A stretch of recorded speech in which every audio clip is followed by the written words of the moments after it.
Olá, conselheiros, conselheiras, sejam muito bem-vindos a mais um podcast Os Conselheiros, sendo transmitido tanto pelo YouTube como pelo Spotify. Aqui comigo hoje, Udo Girlich, sempre parceiro, né? Trazendo aqui sempre um convidado. E vocês que estão nos assistindo, que porventura estão aqui pela primeira vez, considere se inscrever no nosso canal, né, para participar, deixe seu comentário, sua curtida. Se o conteúdo for relevante, também sinta-se à vontade em compartilhar com os seus contatos. Udo, tudo bem com você? Tudo bem, Marcelo. Muito obrigado. Mais uma vez estar aqui, hein? Prazer é todo meu estar aqui com você. Para aprender histórias fantásticas. Certamente. Aqui no nosso podcast, a gente traz empresários, executivos, conselheiros, já trouxemos artista, palestrante, economista. Quem que a gente está trazendo hoje? Olha, hoje a gente tem um convidado bem especial aqui, né? O nosso querido Luiz Martão, que é mais conhecido como Martão. Luiz, seja muito bem-vindo aqui na Board Academy. Muito obrigado pela sua disponibilidade em estar participando aqui do podcast. Estamos ansiosos para conhecer um pouco mais da sua vida pessoal, né? Da sua trajetória profissional, né? E a gente sempre costuma dizer aqui, né, Marcelo, que cada podcast é uma aula. E eu só posso reforçar isso porque as histórias que nós já ouvimos, né, e compartilhamos com a nossa audiência, realmente nos ensinam sempre uma coisa, sempre um conhecimento, um aprendizado, uma mensagem fica. Isso, para mim, é muito importante. Então, seja muito bem-vindo. Martão. Obrigado, Udo. Obrigado, Marcelo, pelo convite. Para mim, realmente é um prazer estar aqui, poder estar com vocês aqui conversando nesse bate-papo, a gente pode chamar assim, né? É isso aí. E a gente trocar um pouco de experiência aqui. Então, realmente, muito obrigado, né, a todos também que vão nos assistir, estão nos assistindo, que realmente possa trazer um enriquecimento para todos nós, né? Eu sempre assisto e vários que assisti são realmente muito ricos. Sempre tem uma experiência diferente, uma experiência nova. Isso é muito bom para a nossa vida, para a carreira, para tudo em nós. Então, realmente, muito obrigado. Sabe o que eu fico pensando, Martão? É que muitas vezes, Udo, a gente vê aquele personagem na capa de uma revista, num jornal, dando uma entrevista, né? E parece ser algo tão distante, parece que o cara é um ET, né? Meio artificial, né? O podcast aqui, especialmente o nosso podcast Os Conselheiros, tem, acho que o principal objetivo, humanizar isso.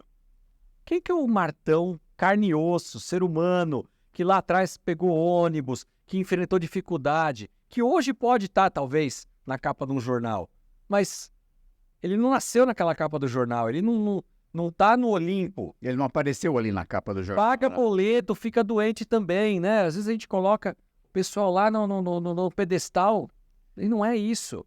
Então é gente da gente. A gente falou agora recentemente em outro podcast, né, sobre pessoas, relacionamentos, e o nosso podcast é isso, é para humanizar. Então seja muito bem-vindo, Martão. E a primeira pergunta para você já é essa. Martão além do apelido ou nome mais conhecido, é também o seu sobrenome, certo? Perfeito. Qual a origem da sua família? Olha, é bem interessante isso que você está falando, né? Luiz Cláudio Martão é meu nome, né? Martão, como me conhece, falei. Nós somos de uma família italiana, mas, na verdade, a família se divide. Então, tem uma parte da minha família que é Marton, porque veio da Itália. Mas uma parte foi aportuguesada, digamos assim, e ficou Martão, porque o Aotiu não é comum na Itália, né? Então, meus avós são de Gênova, né? E quando migraram para o Brasil, então eu tenho parentes de uma parte Martão, uma parte Marton. Então, é muito interessante isso, né? A gente olha assim, Martão, não é um nome, Aotiu não é um nome comum, você não vai ver isso da Itália. Seus pais ou avós que vieram da Itália? Meus avós. Meus Legal. pais já são nascidos aqui no interior de São Paulo e depois migraram para São Bernardo do Campo. Que é onde você nasceu? Onde eu nasci e resido até hoje, né? São Bernardo do Campo, São Paulo. São Paulo, ABC paulista, né? Legal. E conta pra gente esse começo de infância ali, adolescência, definições profissionais. Imagino que há 30, 40 anos atrás, o auge do ABC, né? Ali, as profissões, né? Torneiro mecânico, ferramenteiro, mecânico, o sindicato. Conta um pouquinho inclusive dessa experiência, porque talvez seu pai tenha trabalhado em uma dessas empresas. Meu pai trabalhou numa indústria química lá em São Bernardo mesmo, a vida toda, né? Naquele tempo, você Era muito mais comum você ficar numa empresa 30, 40 anos, a vida toda. E assim, sempre foi uma criação difícil, porque aquele tempo, os tempos eram mais difíceis. Então, nós somos em 6 irmãos, são 3 mulheres e 3 homens. Eu sou o penúltimo, né? Tenho uma irmã mais nova que eu, e nós fomos criados ali, e eram tempos difíceis. Então, a minha carreira mesmo começou, como você falou, eu fui fazer Senai, né? Através de uma transportadora, eu comecei e fui fazer Senai. Aí eu fiz, e a minha área era manutenção de frota, então eu fiz mecânica 13 anos. Isso, exato. Mecânico de áudio, eu fiz mecânica diesel, porque era uma transportadora, eu fiz bomba injetora. E aí, então, quando eu ia trabalhar em manutenção de frota. Você não fez Senai, né? Na faculdade, minha faculdade é justamente a FEI de São Bernardo do Campo. Eu residi lá também, fomos quase vizinhos. E durante uma parte da FEI, eu fui justamente para o Senai, ali do Paço Municipal. Almirante Tamandaré. Exatamente. Fomos lá para fazer um treinamento de usinagem e tudo mais. Eu fui garoto de Senai também.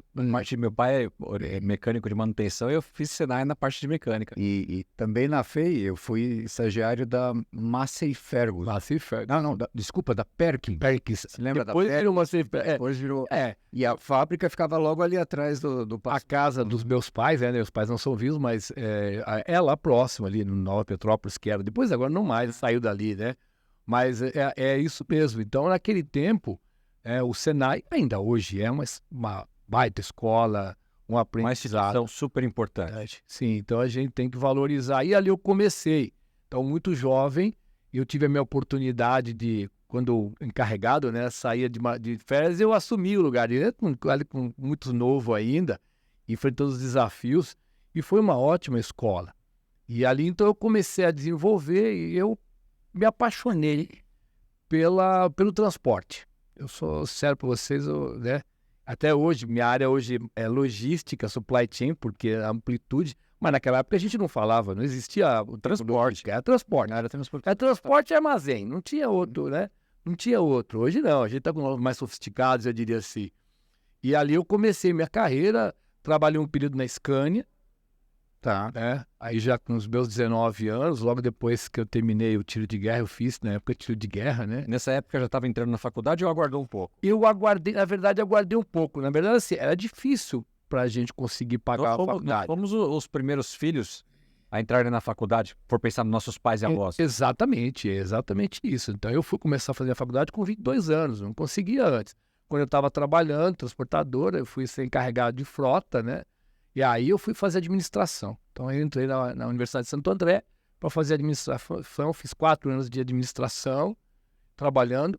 Nesse inteirinho que eu estava na faculdade, eu já mudei de empresa, eu fui trabalhar na CIA, já estava com meus 26 anos, 27 anos, eu fui trabalhar na CIA, e aí eu fui ser lá responsável pelo transporte. A CIA tinha uma frota própria. Naquela época, as empresas grandes, elas tinham isso. Porque o que acontecia, na verdade, o transporte no Brasil ainda era, eu diria assim, um pouco profissional. Você não tinha transportador. Com o dono do seu caminhão. Ou no máximo 2, 3 caminhões. E aí as grandes empresas tinham muita dificuldade, né? Se você olhar para o passado, você vai ver isso. Então a CA tinha uma frota, tinha mais de 300 equipamentos, era um negócio. E aí eu me transferi de São Bernardo, fui trabalhar em Barueri. Mas que continuei morando em São Bernardo. Falei, eu vou para lá. E aí, então, eu comecei realmente a meu trabalho, assim, como eu tinha uma vez transportadora, gestão de frota, de manutenção, eu me transferi para a CIA em 1993 e fui fazer lá o meu, aprender muito mais. E, sem dúvida, a CIA, para mim, é a minha maior escola. Trabalhei lá por cerca de 23 anos, né, de história. No meio do caminho... 23 anos da CIA. Muito certo. Aí eu cheguei até head de logística, então eu fui crescendo lá dentro, né. Eu, no meio, tive um intervalo, então eu fiquei lá 9 anos, saí da CEAP, demissão, fui trabalhar no operador logístico. Chegou um momento que eu falei assim, olha, aqui eu tenho na verdade, eu tenho uma oportunidade, eu queria conhecer, explorar novos ares. Fiquei 5 anos no operador logístico, na Penske, então hoje está aí, né, ainda na formação por a Penske que vem para o Brasil, então eu cuidei de várias operações lá dentro, minha área sempre foi supply chain logística, e depois, em 2007... recebi um convite para voltar Aí eu voltei para a C&A. C&A não aguentou. Chama o Martão de novo. Foi uma ótima experiência, acho que estava num outro momento de crescimento, e aí eu fiquei até 2020 na C&A. 2020. Você conheceu na área de TI, eu não sei se ele era gerente, diretor, Jefferson Nogueira, Jefferson Nogueira, de Jundiaí? Jundiaí, não. Ele foi head de TI na C&A, agora nesses últimos, talvez, 10 anos. Eu No momento. não conheci, não. A gente tinha outras pessoas lá, mas... que legal, olha aí. Então, não, a gente sempre vai encontrar no caminho grandes pessoas. E eu fiquei muito tempo na C&A, fiz Penske, trabalhei na C&A. Quando que você saiu da C&A? 2020. Então, peraí. A gente começou a nossa história, você falando assim, fui para a C&A, porque naquela época as grandes empresas tinham caminhões próprios. Isso. Mas 2020, a C&A continua tendo frota própria? Como é que é essa história? Foi um dos meus desafios quando eu fui para lá. Eu falei assim, olha, a gente tem frota própria, né, ativos, as empresas tinham ativos. E então foi... Mecânico, manutenção, tudo. E aí um dos meus desafios era, nós precisamos terceirizar, a gente precisa trazer, fazer... E aí o desafio é desenvolver transportadoras. E desenvolver realmente profissionais e tudo mais. Então esse foi o meu desafio. E aí em 97, 98, 99, eu fui terceirizando. Então na rota de Recife, Salvador, a gente desenvolveu transportadoras, porque a C&A tinha uma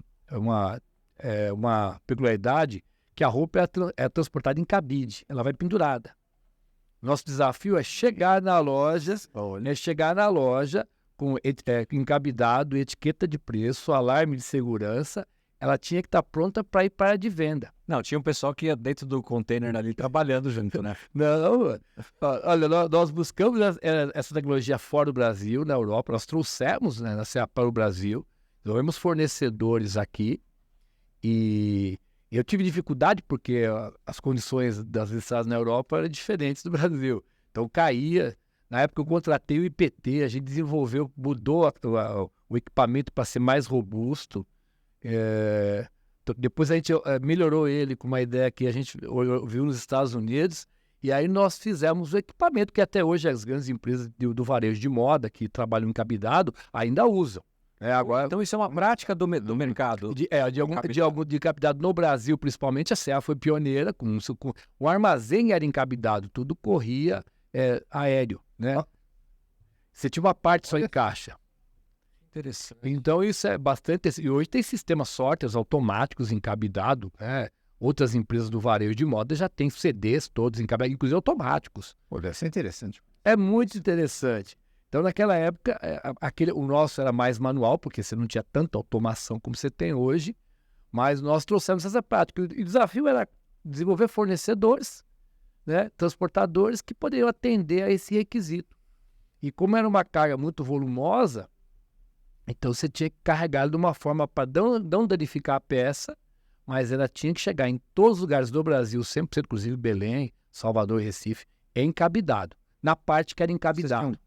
Tinha ou tem vários CDs espalhados no Brasil? Tudo? Tinha 2 CDs, um no Rio de Janeiro e um em São Paulo, para todo o Brasil. Mas vai um do lado do outro, não faz muito sentido. Né? E para você atender, por exemplo, no Nordeste... Por causa do fornecimento, na verdade. A gente olhava muito a base de fornecedores. Os grandes polos de fornecimento estavam no Sul e em São Paulo. Então, você também tinha que olhar para a base de fornecedores. Eu tenho que escolher estar perto de uma das duas pontas, né? Exatamente. Seja da concentração. E o que acontecia naquela época, né, em 93, a inflação batia a casa de 80% ao mês. Vocês vão lembrar disso. A gente já mandava com o preço. Então, a gente tinha que ser muito rápido. Então, os nossos caminhões rodavam 24 horas. E não, cara. Chegava com preço. Isso atualizado lá. É verdade. Olha só. Vai encabidado já com etiqueta e tudo mais. Então, e a gente tinha toda uma logística reversa de cabide. Em 2014, 15, a gente tinha cerca de 32 milhões de cabides para poder rodar o parque. Então, assim, ia para a loja, vendia o cabide, voltava, a gente processava, entregava para o fornecedor, ele encabidava, devolvia para a gente mandava para a loja. Martão, mas o quanto hoje dessa produção ainda é nacional e não importada?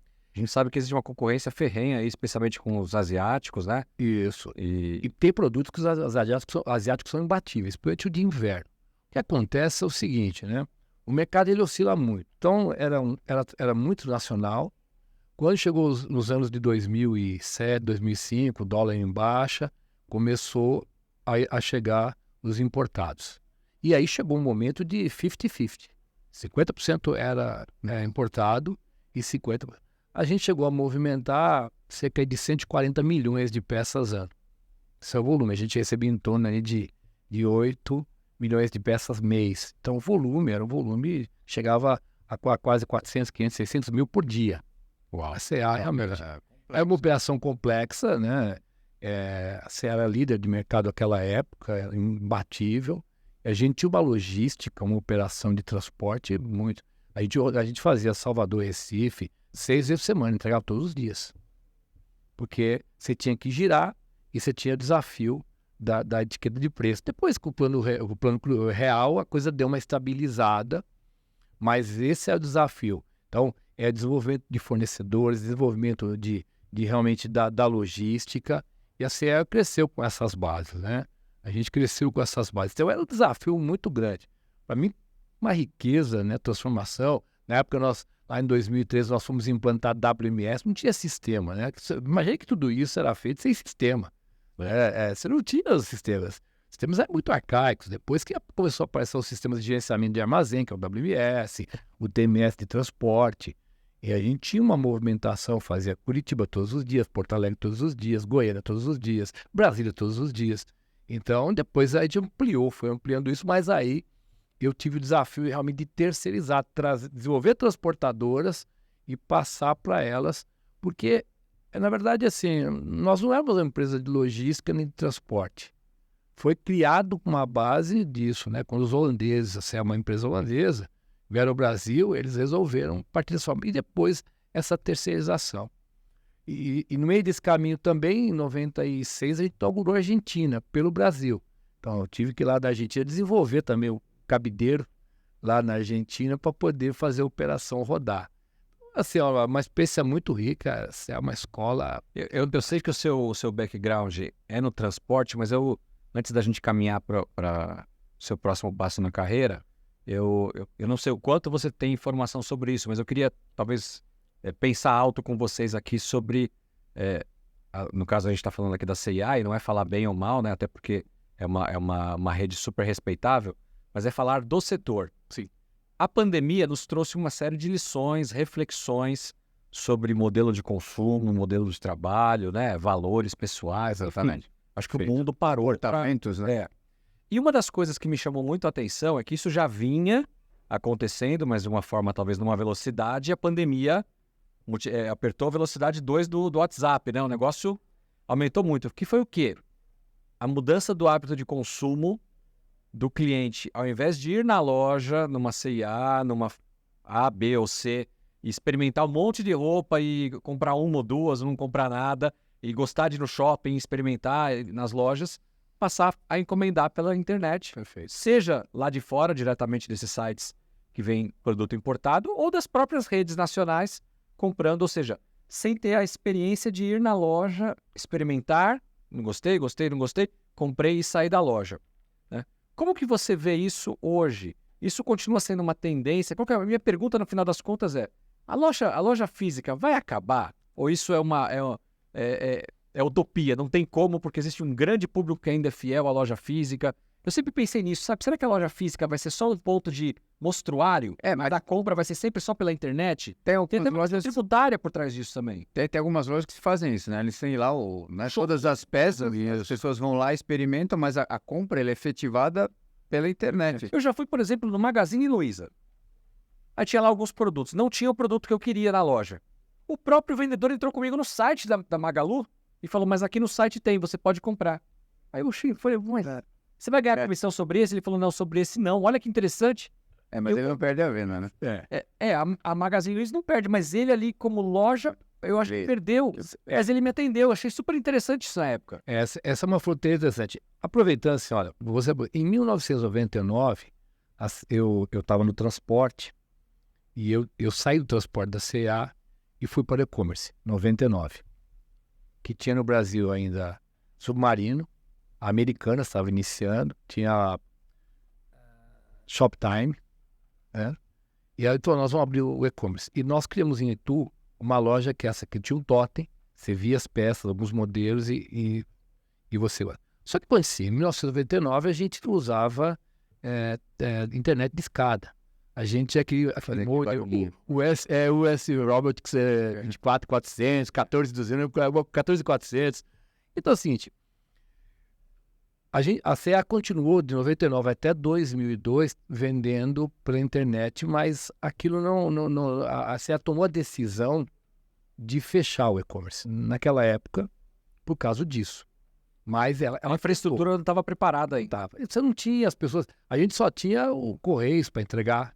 Porque você sai de uma entrega para um B2B, que é na loja, para um B2C, que é o consumidor. Você tem as dificuldades da logística reversa, que ainda é um problema hoje. Então, ficou fora do jogo. Em 2014, nós resolvemos voltar para o jogo. Olha, me chamaram lá, nós vamos estruturar e-commerce. E então... Em 2014, em dezembro de 2014, nós voltamos para o jogo para poder vender. E aí a gente começou a estruturar, a internet estava muito mais evoluída, o e-commerce é e será e continuará sendo uma tendência, a coisa tem crescido. A pandemia, realmente, aí ela acelerou o que já estava acontecendo. A pandemia, ela trouxe essa nova realidade. Quando a gente discute no varejo, eu sou um profissional de logística, hoje supply chain de varejo, né? Tem outros conhecimentos, mas no varejo, a loja física ela não vai acabar. Porque o que ela está se tornando hoje é um ponto de experiência, de vivência que você vai. Né? Você não vai só para comprar. Você vê que hoje as lojas começam, elas criam entretenimento. Tem café dentro de loja. Você vai tomar um café, sua mulher vai ver alguma coisa, você fica tomando um café... Né? Você tem hoje a realidade aumentada, que você pode, inclusive, experimentar uma roupa sem tirar a roupa, só ali na... Então, você está tendo hoje, né? E é muito interessante a gente falar isso, que a NRF, a maior feira do varejo que acontece em Nova York no começo do ano, ela traz muitos insights disso. Então, ela falou sobre essa omnicanalidade. O que é isso? Você atender o seu cliente e reconhecer ele em todos os canais. Sim. Pode ser na loja física, pode ser no e-commerce, pode ser no aplicativo, pode ser pelas redes sociais. Então, esse é o desafio da logística. Eu posso comprar na internet e querer retirar na loja. Eu não quero pagar o frete. Ou num locker, muitas vezes você tem lockers que são aqueles armários numa estação de metrô. Eu escolho, eu passo lá todo dia. Para que eu não coloca lá? Existe essa modalidade. Existe o locker. Isso é novo para mim. Já aprendi mais um. Então, Você não pega metrô, é isso? Em vários aí, shopping. Então, o que acontece é o seguinte, você escolhe, eu trabalho aqui, tem um locker, eu posso escolher, ele me põe o pacote lá, eu recebo uma senha, eu digito, abro o armário, pego o meu, certo. Cara, a melhor coisa que aconteceu para mim, pessoa física, foi quando a minha esposa começou a fazer compra de mercado pelo aplicativo e receber em casa. Olha, porque ir pro supermercado... É duro. 1 hora, 2 horas. Vai fileira, volta fileira, enche o carrinho. Vai na fila do caixa, aí coloca tudo no caixa, aí tira do caixa, coloca na sacolinha, leva pro carro. No carro você chega no prédio. E arrumar em casa. E tem que organizar ainda. Cara, essa logística, essa pra mim é a pior de todas. E agora tem que comprar a sacolinha, se esquecer, tem que levar a sacola ainda. Então receber em casa realmente é uma comodidade incrível. O e-commerce está muito acelerado. A gente acompanha os players, né? E a gente faz, agora um pouco mais de consultoria, a gente faz consultoria em e-commerce também, em operações no site também, na logística. O e-commerce vai continuar crescendo, está crescendo, é uma tendência, mas aí tem que entender que isso é uma mescla. O que acontece hoje com o e-commerce é que ele quer dar para você uma experiência como se fosse em loja. O que significa isso? Vai lembrar que no passado a gente queria comprar e sair com ele embaixo do braço, né? O cara pegava uma televisão que não cabia no Fusca, tentava colocar dentro do carro e falava assim, não, eu quero levar para minha casa. Porque eu quero hoje. Porque a compra é uma experiência. Né? É um momento de prazer. É uma satisfação, não é? Você quer levar. Então, assim, o que o e-commerce está dizendo para você hoje? Você pode ter essa experiência. Você compra hoje, eu te entrego hoje mesmo, que a gente chama de Same Day Delivery. No máximo, se você quiser, amanhã. Cara, isso tá uma loucura, né? É impressionante. Porque assim, ó, chega no pé. Uma coisa, nós temos que entender. Nós temos que entender a velocidade. Então, assim, nós estamos falando hoje em logística, em supply chain, é velocidade. Nós queremos, o cliente quer velocidade. Ele não está disposto mais a esperar. E nós somos ansiosos. A gente quer ficar olhando no aplicativo. Aí vem lá, ó, seu produto está sendo separado. Trajeto. Exatamente. Chegando aqui. Exatamente. Então você fica assim, puxa, está chegando mesmo. Então assim, por que esse é o anseio? Né? O que a gente chama de tracking.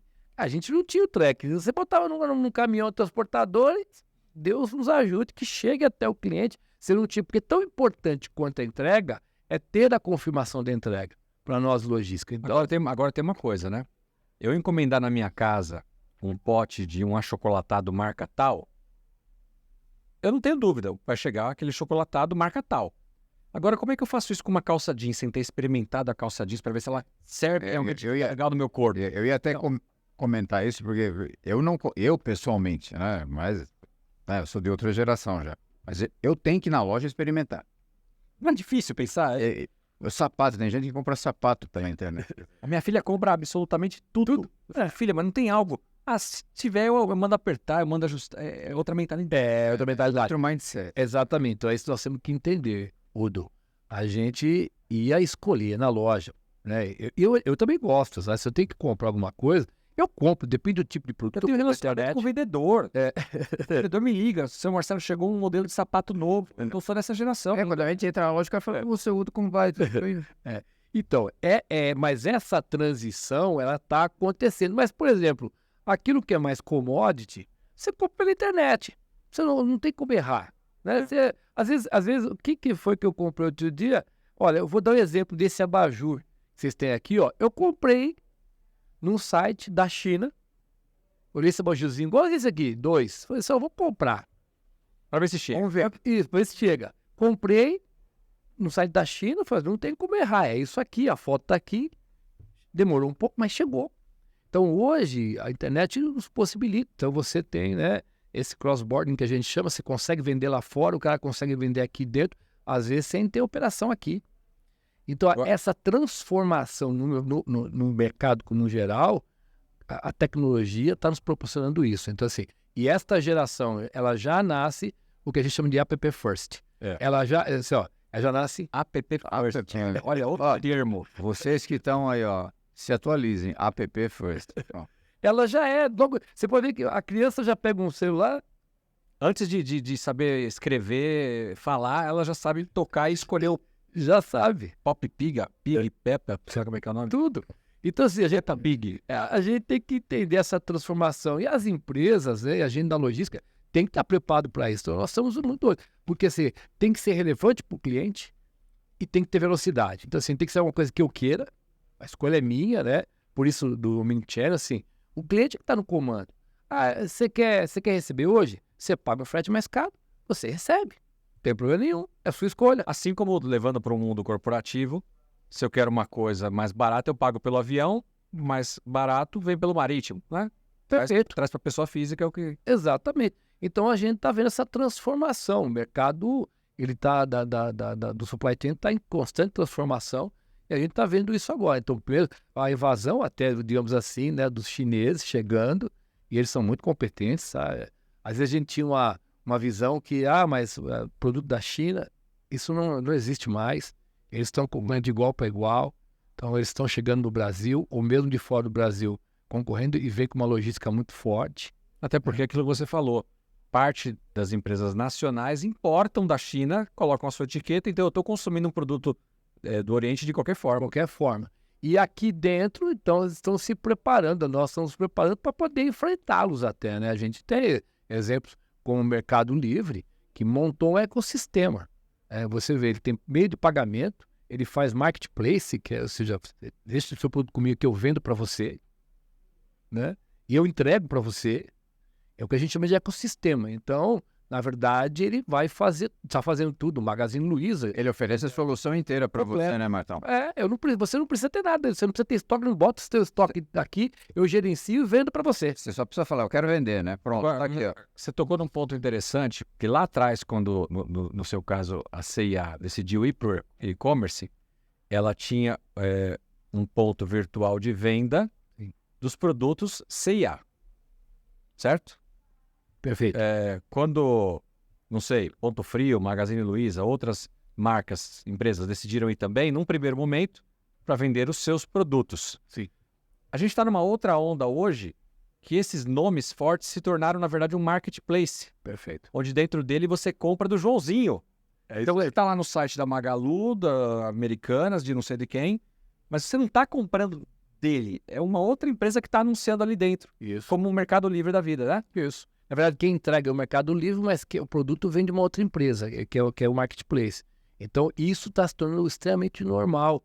E assim, olha, a quantidade de micro e pequenas empresas, a gente está apoiando algumas delas aí em alguns processos de consultoria logística que estão indo para esse caminho, né? Ele fortalece a sua venda no marketplace desses, né? Você tem vários aí, e ele começa a montar o site dele para também fazer venda direta. Então, este mercado ele está em constante transformação e ele continua crescendo. A pandemia ajudou.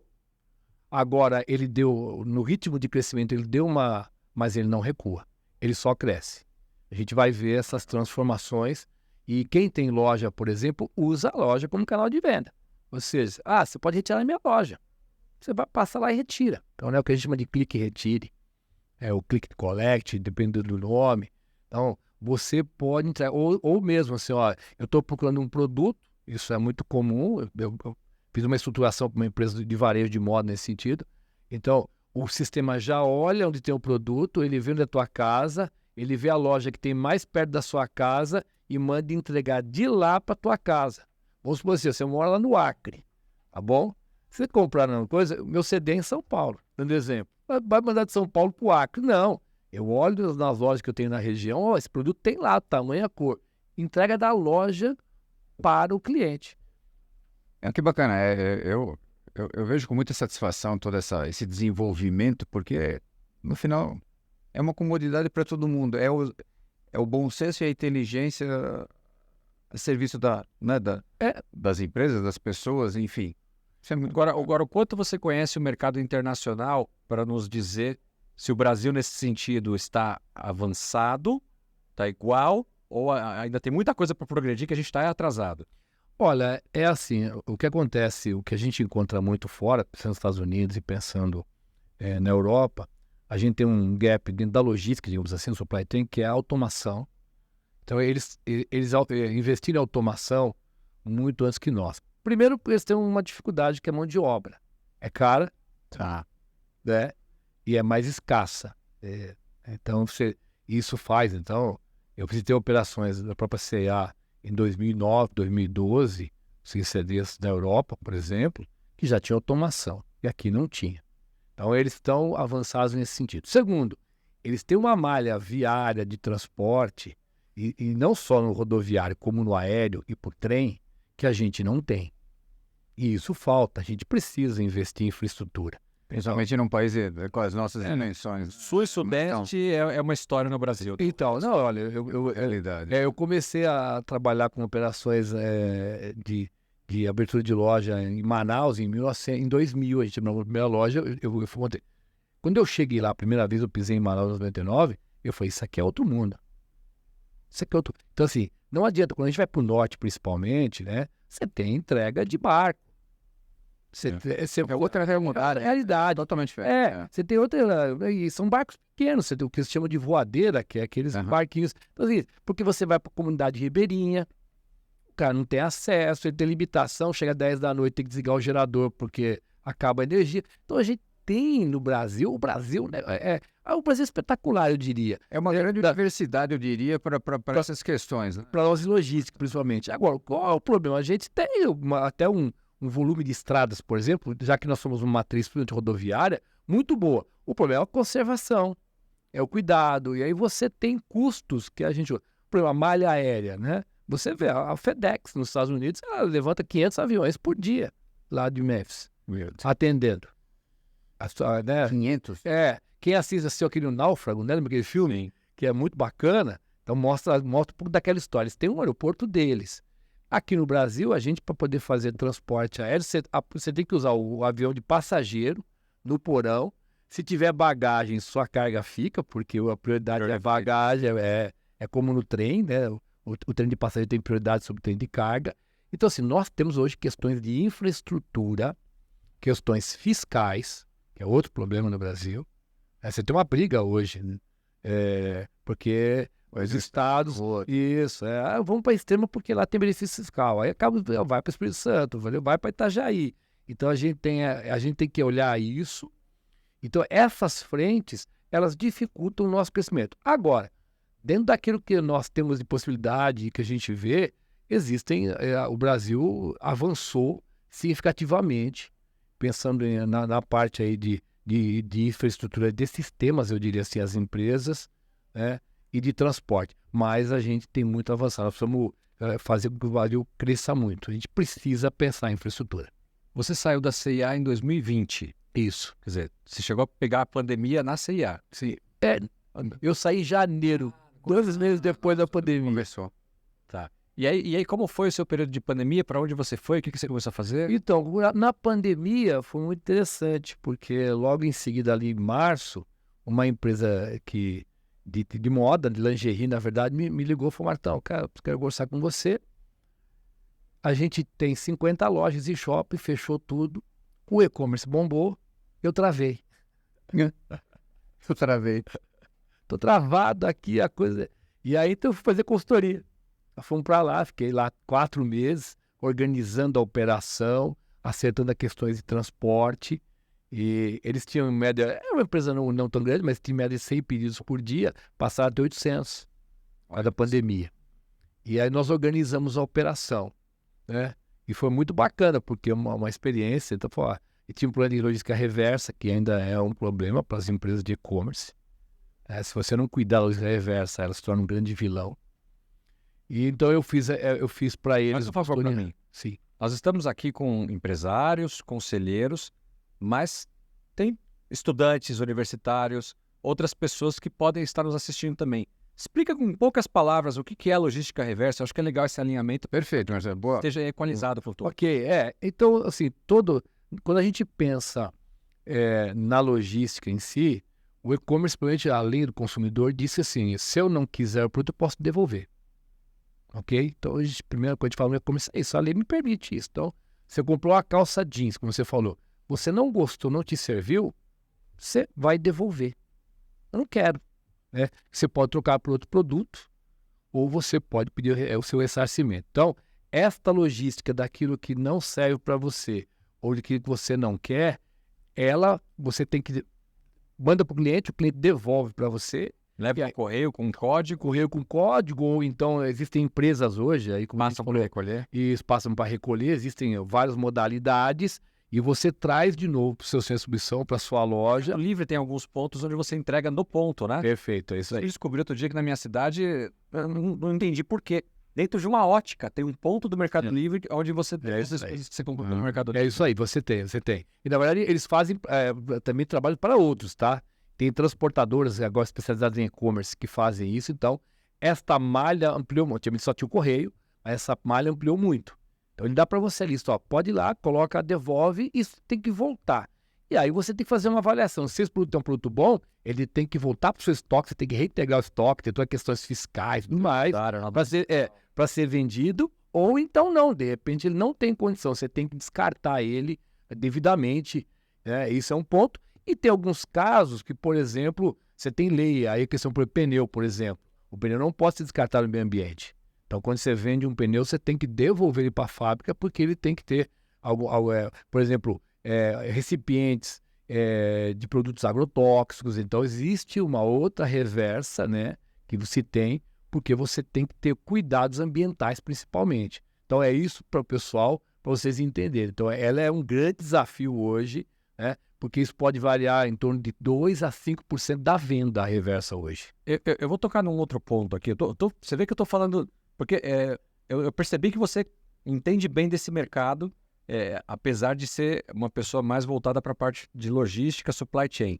Mas ainda pensando no e-commerce, eu sempre achei, e pode ser só uma percepção do consumidor, eu sempre achei o mercado de e-commerce muito frágil no sentido de possibilidade de fraude.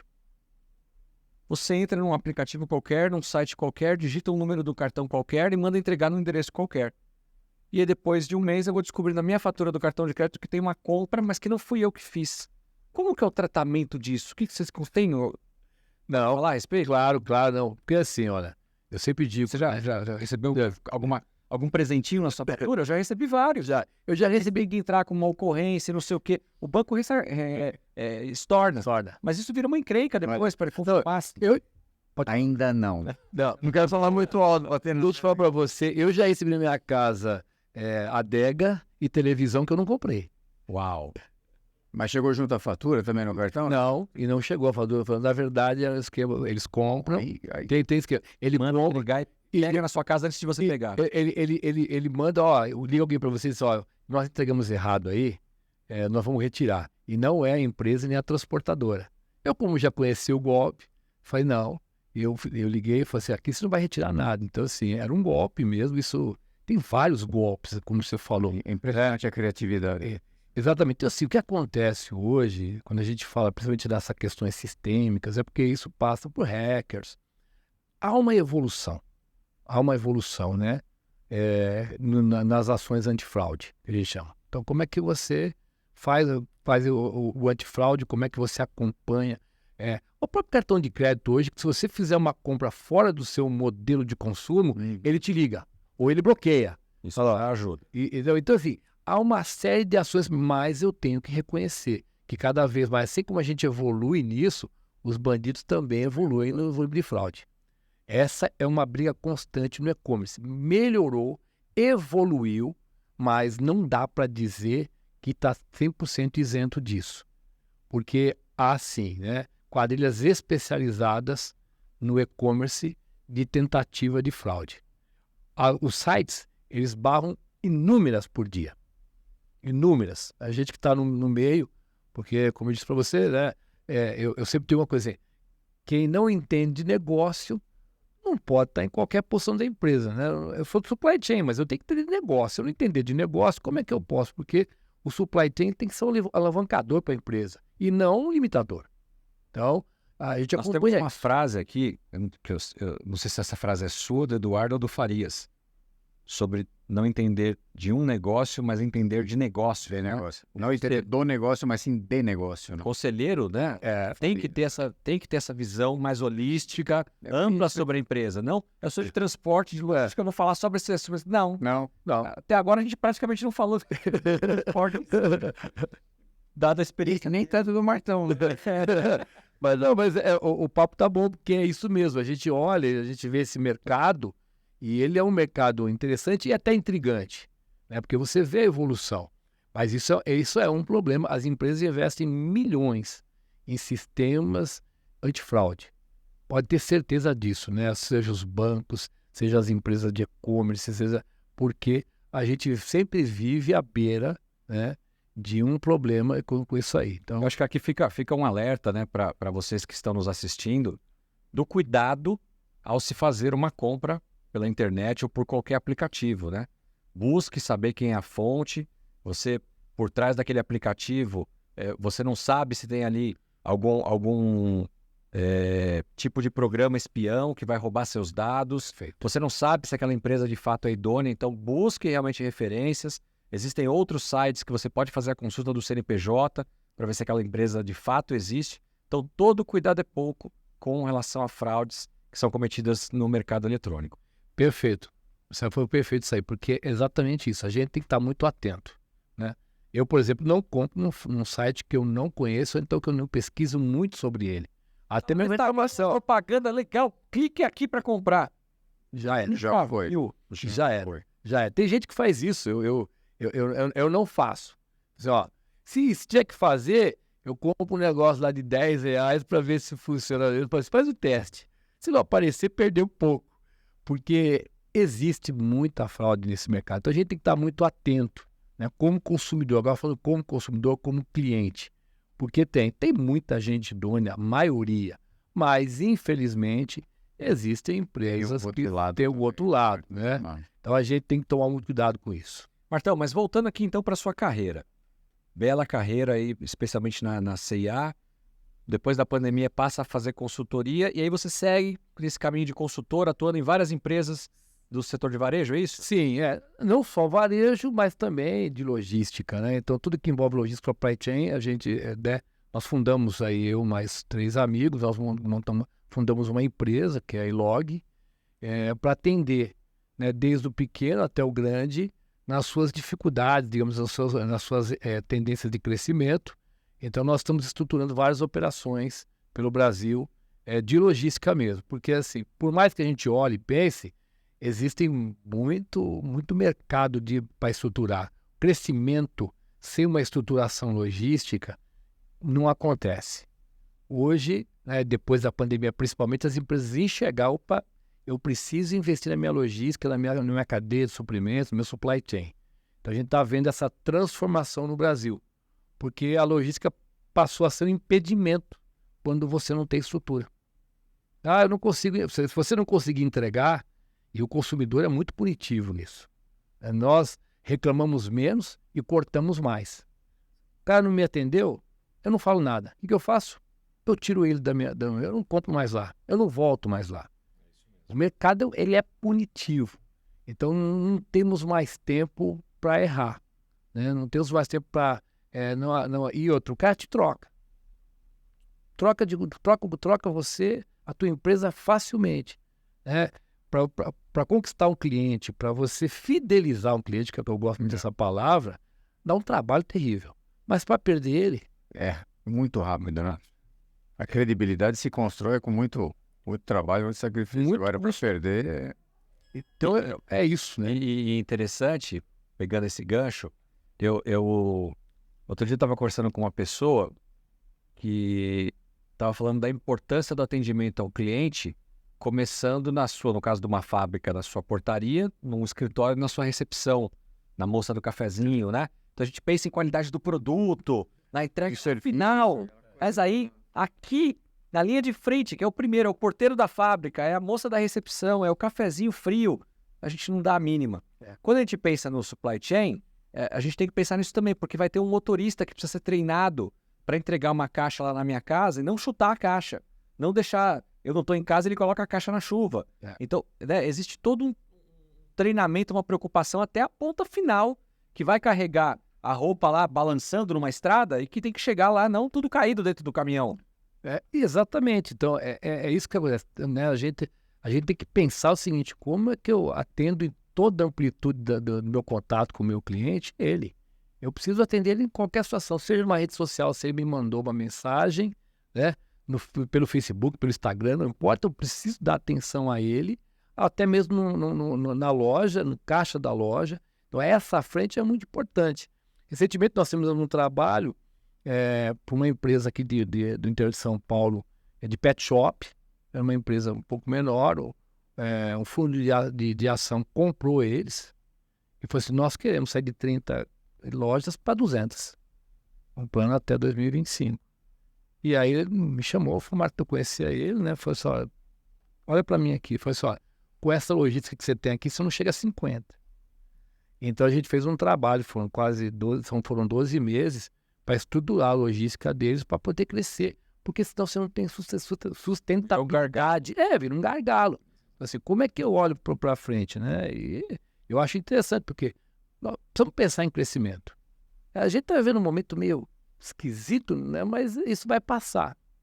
E lá para frente, então, é muito importante. E não é só na logística, é um dos pontos, mas temos que olhar para a empresa como um todo, né? Temos que entender de negócio, olhar para frente, para onde eu quero ir, né? Qual é o meu propósito, e é isso um pouco que a gente ajuda nesse momento da minha carreira. Agora a pergunta que não quer calar, né? A gente está aqui no programa podcast Os Conselheiros, falando para empresários, para executivos e para conselheiros. E o papo está muito gostoso, estou aprendendo um monte aqui sobre varejo, sobre e-commerce, sobre supply chain. Mas e o Martão conselheiro? Como é que a atividade de conselheiro, o mundo dos conselhos entrou na sua vida e que te trouxe até aqui hoje na Board Academy? Não, boa pergunta, boa pergunta. Não, olha, é assim, né? Quando nessa minha, vamos dizer assim, nessa minha andança por várias empresas, a gente observa, né, que existe às vezes uma carência, eu diria, tá? Não sei se é uma carência, mas de pessoas que possam realmente ajudá-las, de pessoas que possam ajudar as empresas a olhar de forma diferente, de uma forma mais ampla, uma amplitude diferente. Isso me chamou a atenção. Eu sempre digo assim, como consultor, eu dou boas respostas. como conselheiro, eu tenho que fazer boas perguntas. E eu aprendi isso. Então, quando você começa a conversar, eu às vezes troco de papel. Porque você fala assim, olha, ok, isso aqui tem esse caminho. Mas por que disso? E por que daquilo? E aí você começa a descobrir porque, né? Porque a empresa às vezes tem a resposta lá dentro, mas ela não sabe. Então, isso me chamou a atenção. Eu falei, olha, eu preciso ampliar, né, na minha visão, essa questão do conselheiro. Quando eu encontrei a Board Academy, e aqui estou eu aprendendo cada vez mais a ser conselheiro e aplicar isso no meu dia a dia. Excelente, excelente. Bacana. Assim como o Martão, muitos executivos ou ex-executivos procuram a Board Academy, também nesse intuito de aplicar a sua experiência de carreira, né, em outros negócios, seja porque ele já não é mais um executivo e tem vislumbrado no mercado justamente esse déficit, essa demanda reprimida de vários empresários, né? Você, Udo, que tem muita experiência com empresas familiares, quantas empresas não poderiam estar num cenário melhor se tivessem alguém para apoiar aquele dono que está nadando sozinho? Certamente, e o Martão, ele trouxe esse aspecto, né? Às vezes as empresas, elas têm alguns conceitos, né, como verdade, né? E não estão preocupados naturalmente com o dia a dia ali, com a sua operação, manter a credibilidade, entregar, né? Mas Presa a alguns paradigmas. preso e às vezes relegam também, né? Deixam em segundo plano o que está acontecendo lá fora, não estão devidamente conectados. E aí o conselheiro entra, né? E aí, eu, pegando esse gancho que você falou, nós temos aqui na Board Academy também muitos empresários que vêm para a Board Academy justamente para entender como o conselho pode ajudá-los. E isso eu acho muito bacana, que é justamente a conscientização que o pequeno e médio empresário brasileiro precisa ter a respeito da utilidade e da efetividade dos conselhos, né? Por favor, aqui já fica um apelo. Deixem de lado aquele conceito de conselho, né, daquelas estruturas antigas de conselho, que eram, né, aquelas estruturas extremamente parrudas, onerosas, que traziam toda uma letargia para a sua empresa. Hoje, os conselhos eles têm que ser estruturados e operados de acordo com a tua empresa, com o tamanho da tua empresa e da demanda da tua empresa. Acelerar o seu negócio. Exatamente, né? Então, obviamente, se você vai pegar toda aquela estrutura, né, pesada, todos aqueles conceitos de governança e aplicar numa pequena empresa, você vai sufocar a empresa. Então, aqui na Board Academy, o que a gente justamente traz, e o que o Martão agora falou com muita propriedade, é justamente você dar o remédio certo, na hora certa e na dose certa. É isso, gente. Então, empresário, pelo amor de Deus, se você tem alguma dúvida a respeito da utilidade do conselho, venha conversar com a gente.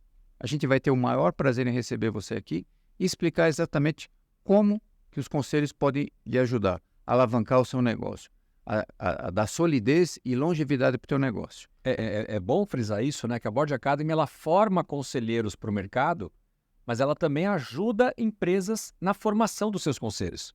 Então, realmente, Perfeito, nós estamos aqui à disposição de vocês. Perfeito. E eu acho que esse é um ponto importante que vocês falaram, porque assim, o conselho ele tem que estar adequado para cada empresa.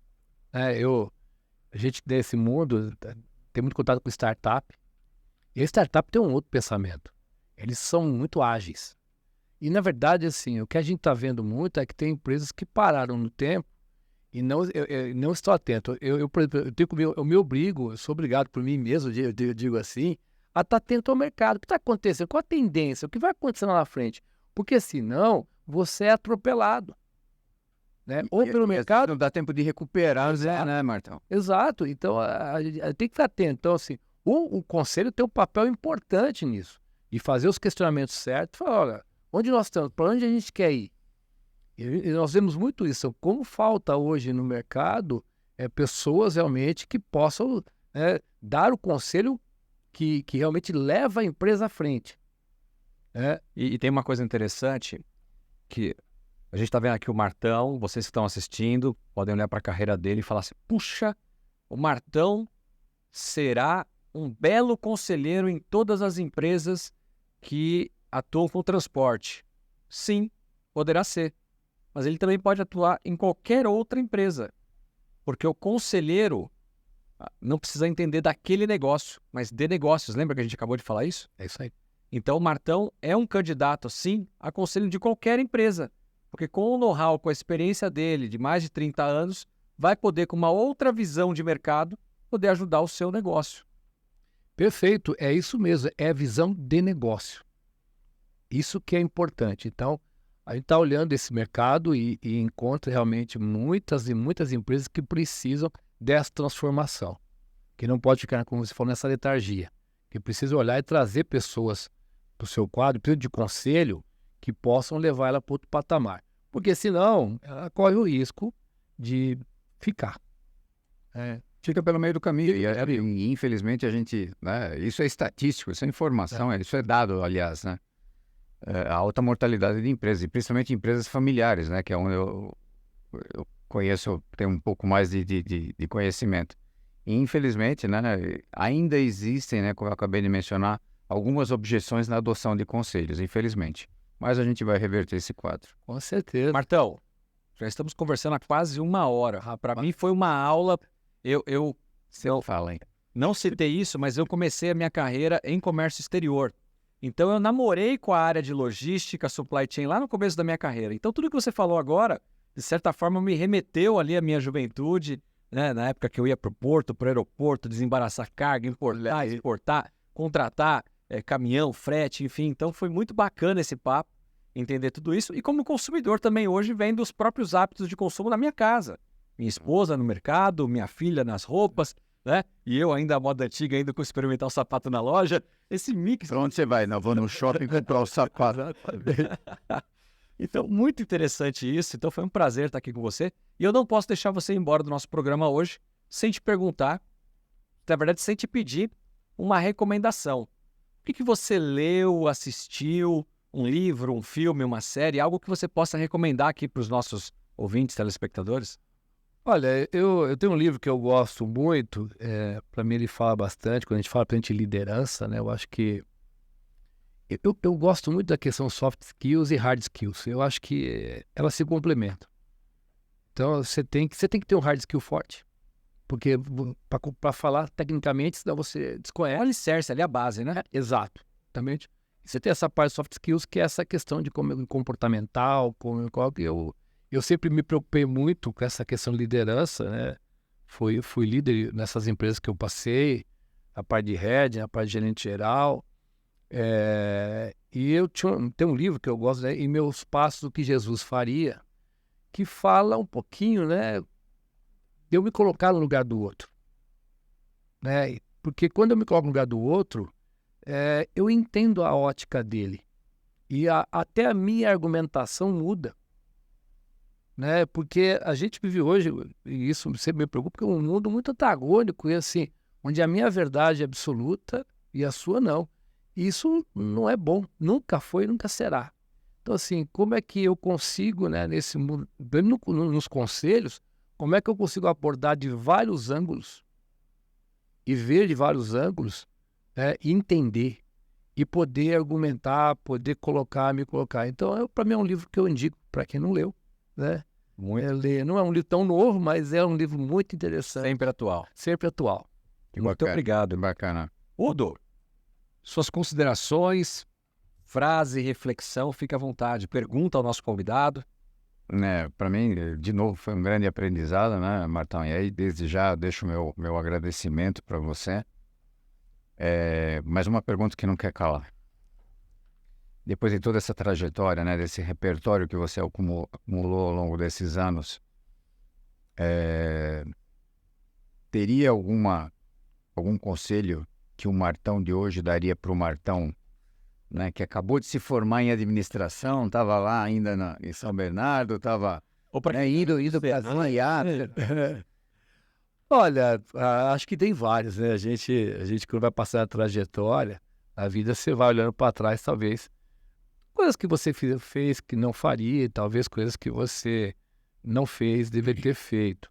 Então, eu acho que isso é muito importante, né? Não dá para voltar ao passado, mas eu acho que a gente consegue na vida corrigir algumas coisas e mudar. Uhum. Então, assim, eu realmente, eu acho que eu estudei, fiz MBA em logística, minha vida inteira foi em logística, e porque eu realmente amo logística, eu me descobri na logística, no supply chain, né?